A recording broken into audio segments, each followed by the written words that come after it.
Halo, perkenalkan nama saya Ari. Saya akan menunjukkan cara menginstal Forensic OS menggunakan Helix dan juga VM atau Virtual Machine. Bagi yang belum tahu, VM itu adalah sebuah aplikasi di mana kita dapat menjalankan sistem operasi di dalam sistem operasi. Yang sedang saya gunakan ini sistem operasinya Windows 11 seperti yang Anda bisa lihat. Lalu jika teman-teman sudah download VM, saya pakai VMware.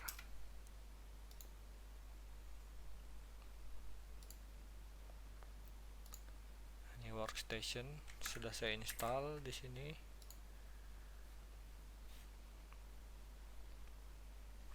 Lalu OS-nya di sini.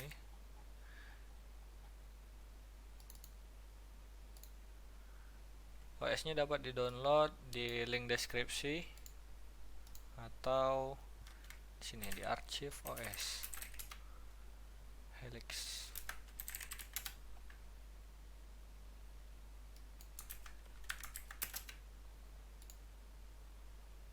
This one. Ini previous installation, saya uji coba. Kita ulang dari awal. Pertama, create new virtual machine, lalu pilih ISO-nya. Download Helix, lalu pilih guest operating systemnya itu Windows, Linux, karena kita Helix itu berbasis Linux. Jika tidak tahu spesifik versinya, kita bisa pilih order Linux. Saya tebak ini kayaknya kernel versi 5. Pilih yang jangan 64 bit.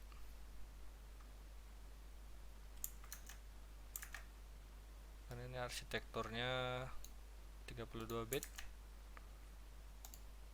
Lanjut, kita kasih nama. Habis itu lokasi install di mana? Saya pilih virtualization.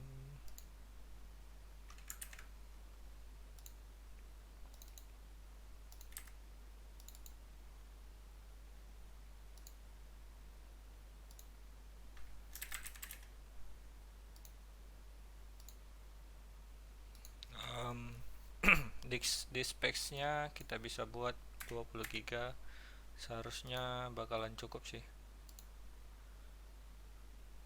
Habis itu split oke sih. Lalu saya customize hardware-nya.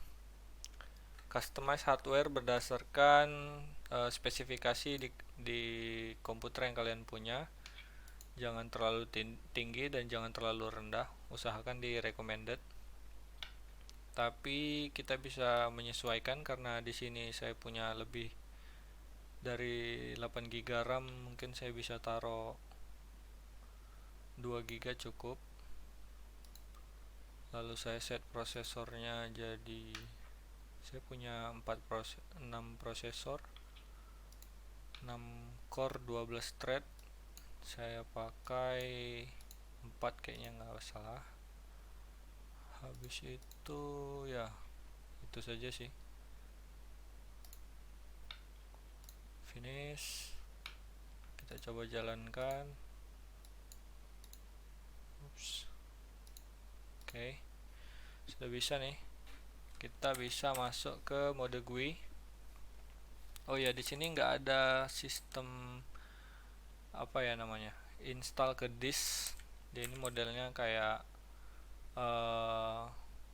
nggak persisten, non persisten. Jadi ini nggak akan ninggalin jejak di disk kalian OS-nya, karena ini OS forensik,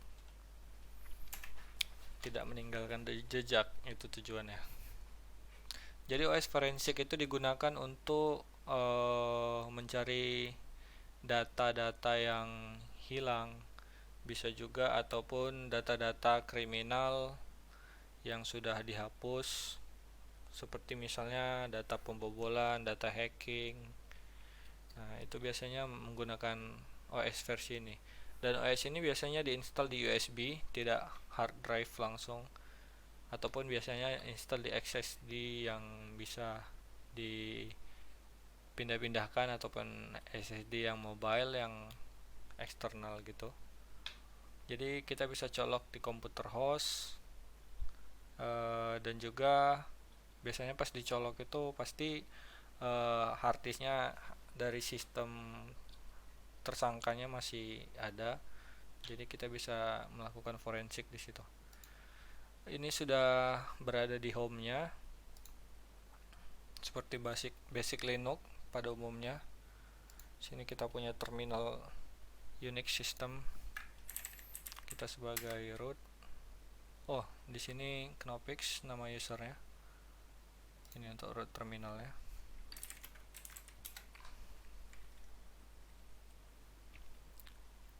Habis itu sini ada directory file manager. GUI-nya terlihat seperti meniru ini ya, Windows XP. Saya rasa ini pada zamannya mungkin dibuat agar memudahkan dari user yang biasanya menggunakan Windows. Jadi tampilannya dibuat mirip dengan Windows.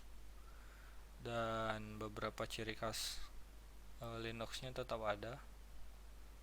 Kayak misalnya terminal, habis itu ini multi space, workspace. Yuk kita explore ke bagian tool.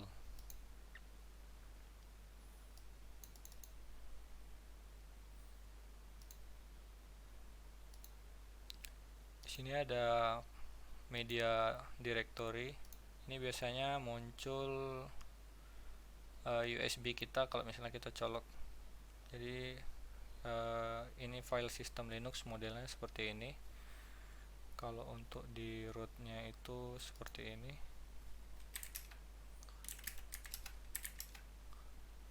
Nih, bin directory boot untuk file partisi boot atau file-file yang dibutuhkan pas kita hidupin komputer pertama kali inisialisasi sistem operasi.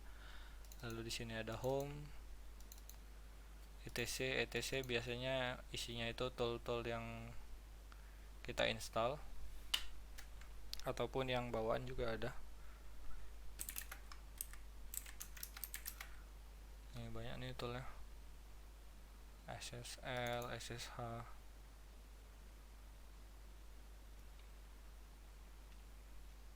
Lalu ada media untuk misalnya kita colok flash disk, nanti dia bakalan ke mount di sini. MNT juga mirip-mirip. Lalu ada ini folder atau directory root.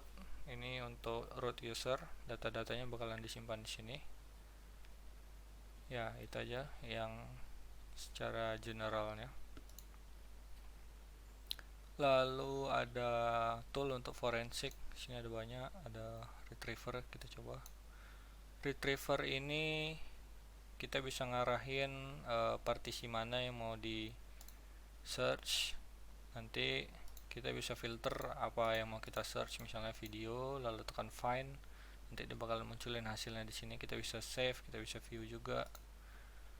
Ini kayak nge-scan directory, tapi kita nyari spesifik file ataupun folder. Jadi gunanya retriever itu ini. Lalu ada tool apa lagi ya, autopsy ini seperti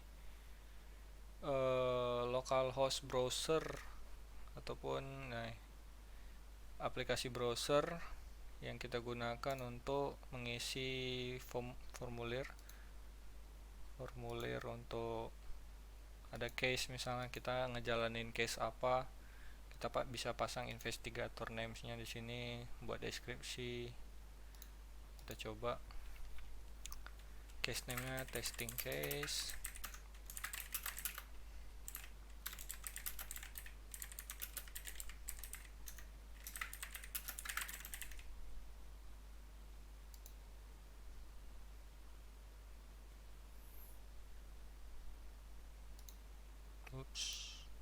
Apa yang salah?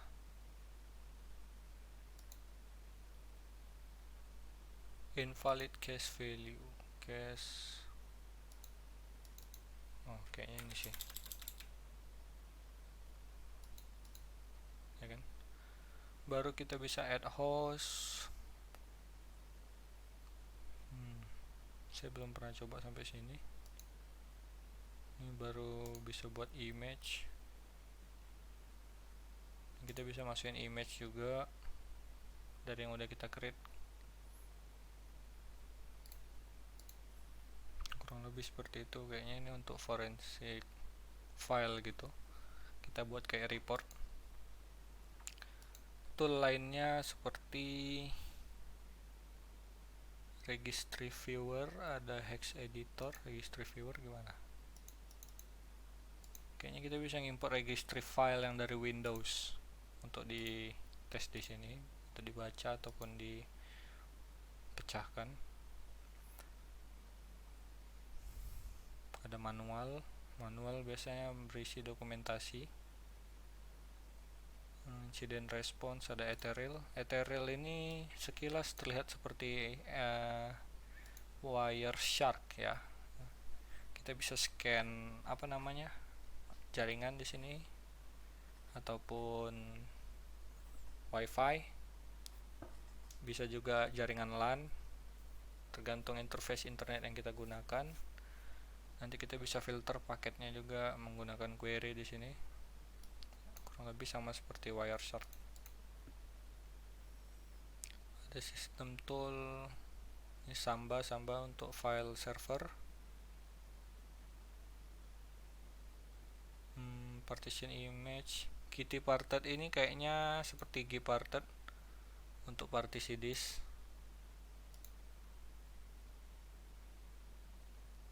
Firewire view, kita coba buka.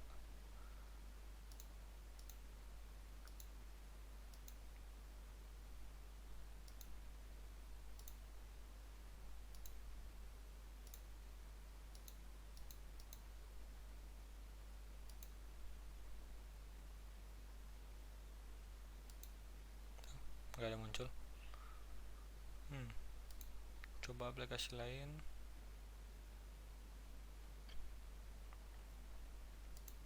USB view ini kita bisa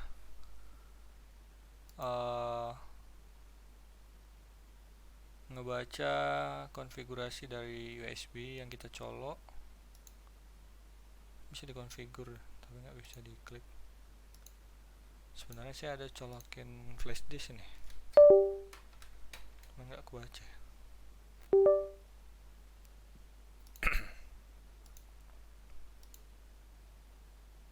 Nah, baru kebaca. Ini mass storage. Ini di close dulu deh. Wow, not respond.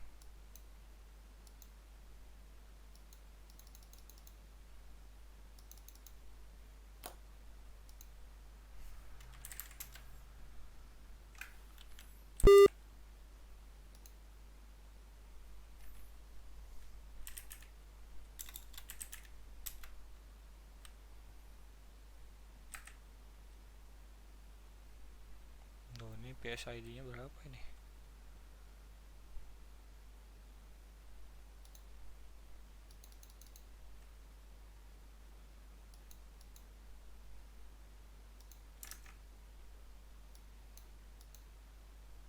Tuh, kita coba buka lagi. Nah, ini yang baru. Nah, ini bisa terlihat my storage yang baru saya colok. Ini detailnya.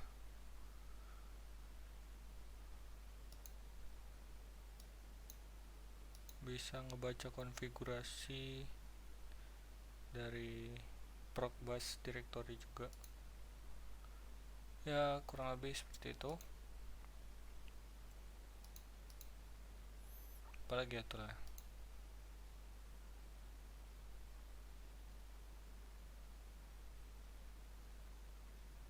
Swap file configuration. Oh, ini untuk, jadi di Linux itu biasanya ada dua main partition Yang pertama itu swap, baru ada directory partisi partisi root. Root untuk file system, swap itu kayak spesifik partisi yang kita set sebagai pembantu dari si RAM. Jadi kan kita punya RAM di komputer. Nah, swap itu berguna untuk nge-caching juga kalau misalnya RAM-nya penuh. Seperti itu. Lalu ada untuk modem ini juga SSH server. Ini kalau kita mau buat komputer kita di remote dari jauh, kita bisa set SSH server, pastikan portnya di allow di firewall, accept incoming dan outgoing. Habis itu kita bisa connect ke IP public ini menggunakan port yang udah dibuka. Usahakan juga biar secure, portnya jangan default, passwordnya yang rumit.